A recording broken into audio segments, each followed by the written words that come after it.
Welcome back, guys. I decided that since we were in the middle of doing this big diet drop, and yeah, this is the weekend of the diet drop. Somebody had said it in the videos, I can't wait for the diet drop. Well, here it is.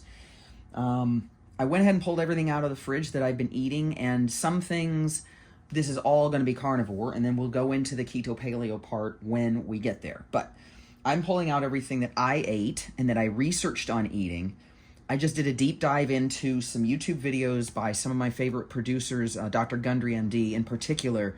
I have got a list of videos that you guys are going to want to watch because they go into the science of why you can eat certain things and why you shouldn't maybe eat other things. And you can make your own decisions. Like I said, this is how I did it, and I do happen to believe in the science that Dr. Gundry promotes and researches in and has friends that does research in. All right, so this is kind of free balling today. I do have a script as usual, but we're going to mostly show and tell. So we're going to go pretty quick, and then you can do the research. So the only thing I'm not going to show you here is the bone broth that I usually consume. I will do an entire video on how to produce that bone broth. So, and I'll give you the recipe that I have online. It's super simple. You can scale up, scale down, do whatever you want. So, the bone broth is always taken with butter. And this is pure carnivore, guys. Pure flippin' carnivore. At the beginning, I was eating anything that walked, crawled, fly, swam. I was eating beef, pork, lamb, chicken, fish, anything. But after I got my inflammation markers back, I know what Dr. Gundry talks about with the new 5GC, new 5AC. Again, watch the videos I'm going to post in the description of the video. And then also the A2 versus A1 sugar molecules between the populations of animals. After I got my inflammation markers and they were sky high, I switched over to only Gundry-approved meats, which are chicken, fish, shellfish, fowl of any kind, and then also fermented foods. And now here's the deal with fermented foods, and we're going to go over this. This is a fermented, I think this is pork. Let me read. I don't know. I haven't eaten this in a little while. This is an Italian salami. You can get it at specialty produce. It's very good. You can render this down and use it as whatever you want, or you can eat it with cheese. It's awfully hard, so be careful. It can do like damage. I had to be super careful when I was eating it. But this is an example of a fermented pork, beef, or lamb. Fermentation digests away the bad stuff and leaves you with the good stuff. So if you ferment a beef, a lamb, a pork, you are going to be able to eat it safely, okay? And that's included in the videos. So this is one of the things I was eating with cheese. We're going to cheeses. We will go into cheeses. So anyway, after my inflammation markers came back, I stopped eating beef, lamb, and pork except for fermentation products, and I went strictly to fish, shellfish, chicken. So, and remember we talked about the chickens, right? And that I only eat Japanese chicken. Well, here is an example of that. These are out of my freezer. They're not, straight from the store, but this is the little symbol of the type of chicken I eat. It's only Japanese, and this is thighs. Don't get breasts. Breasts are garbage. That's garbage meat. You give it to your dog, okay? You eat the thigh meat because you need the fats and you need those wonderful flavors to make it easier to eat, okay? So quit eating breast meat. It's absolute crap. Don't do it. And you want the skins too. You want the skins. The skins contain a compound called spermidine, which is very, very good in your metabolism. And Gundry goes into that too. Dude, this guy is godlike to me, all right? So he's a little hard to listen to. He treats you like a kid, but sit through it. You'll be all right. The other product I really love and discovered at Specialty Produce, hold on, okay, is this. This is an uncured turkey bacon from Diestel. It is a family ranch, sugar-free. Watch out for sugars. If you look at some of these bacons, they're brought up in sugar. No, you want the meat. You want the meat, children. And here's the nutritional information right up here. Okay, it's very, very good. And this farm is very trusted. Okay, and here's the sugar-free. And look at all these things. Very good stuff. I fry this up and by huge batches, and I schnibble it up into everything. Eggs. My egg salads will get bacon. It is so tasty, and it cooks down with very little fat, so it's very, very good. Okay, now, we talked about fish. Fish, you have to be very, very, very, very careful with the sourcing, okay? This is Trader Joe's. Yes, Trader Joe's. And Dr. Gundry, one of the videos I linked you is how good some of the stuff at Trader Joe's is. I eat so much Trader Joe's stuff, it's not even funny. This is, let me get right up on the sign here. Hold on. I'm still learning about camera orientation. This is Alaskan wild sockeye. Okay, you want Alaskan wild caught. That's the only salmon you should be eating ever.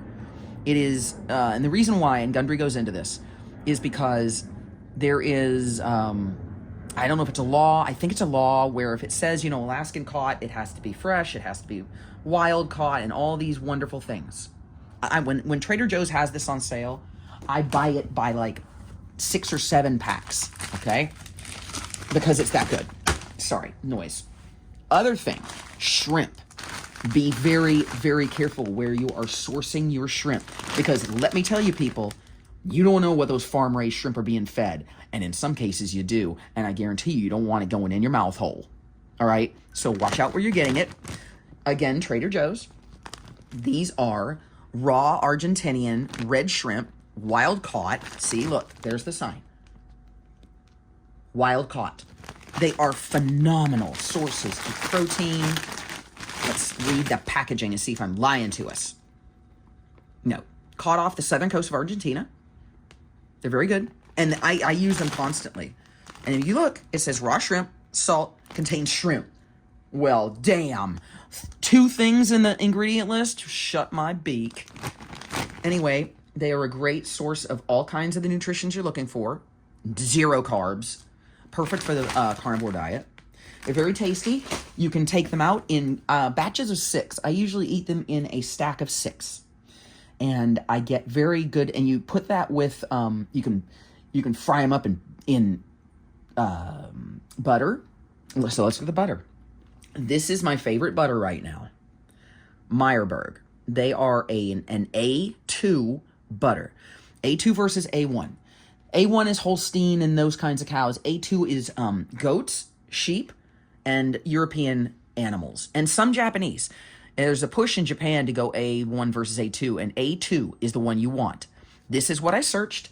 You can get it at Specialty Produce, OB People's Market, and you can get it online. And Meyerberg is the farm. Swear by them. Been using them religiously. Okay? So, hold on. I gotta move some things around. Okay, so we were talking about fish. This is the fish that I get from the Japanese market. It's basically like a longitudinal cut. Is it longitudinal? No. Latitudinal cut? It's a cut across the animal, damn it. I don't know my verbiage. Anyway, it's frozen, right? And it says, this is the Benijake Kirimi Copper River lightly salted sockeye. And then I went, okay, now look. See, that says product of Alaska. Okay, so that means wild caught, very good for you, safe. And I got this at the Japanese market, but you've got to read the fine print. You've got to read the fine print. Okay? Get used to reading labels. It will save your life. This is again, Gundry chicken. And then this is free range ground chicken. This is from the Japanese market, and this is the Gundry chickens are so clean and healthy. I absolutely love working with them. This is ground chicken, so you could use it in a pasta sauce. Again, you're going to have to watch Dr. Gundry's videos on lectins and how to avoid them. Lectins and nightshades. My girlfriends are like, the lectins and the nightshades. And I'm like, yeah, bitches, because your gut. They bore holes in your gut and can cause leaky gut syndrome. So yeah, lectins and nightshades. I do my best to avoid them, but there are just some that I really love, and I will eat them every once in a while. So anyway, frozen chicken. Let me go put this all in the fridge. Y'all hang out for a second. This shit's been sitting out for so long. I'm afraid it's going to thaw. So give me just a second. I'm going to put the frozen shit back in the fridge. Hey, guys. Brief update. When I accidentally stopped the video earlier, I had missed the whole section on cheese and eggs. So, I'm gonna shoot it and tack it on as an edit. This is the brand of egg that I eat, and it is absolutely amazing. You can get it at Nijia Market here in San Diego, or any Japanese market, but this is what you're looking for. See the cute little chicken, little torty. These are phenomenal eggs. They are cage-free vegetarian. They have the most gorgeous yolks. They are browns.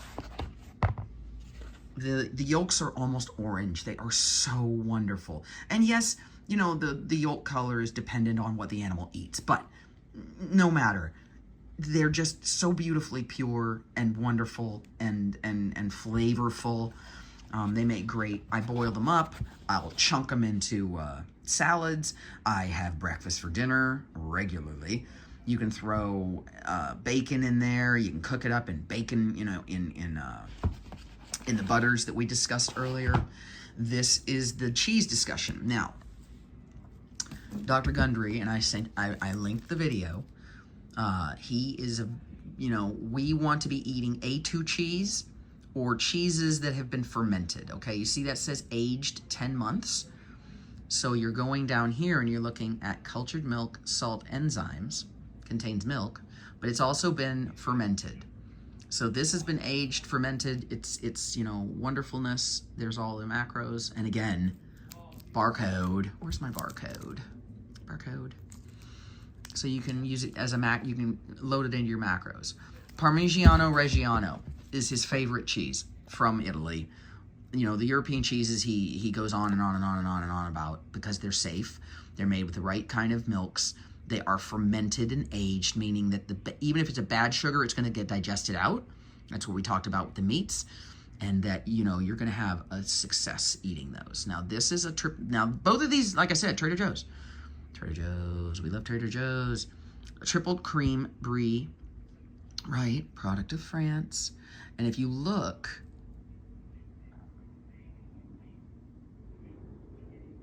cheese cultures. So this has been fermented. It is safe to eat. You can eat these with vegetables.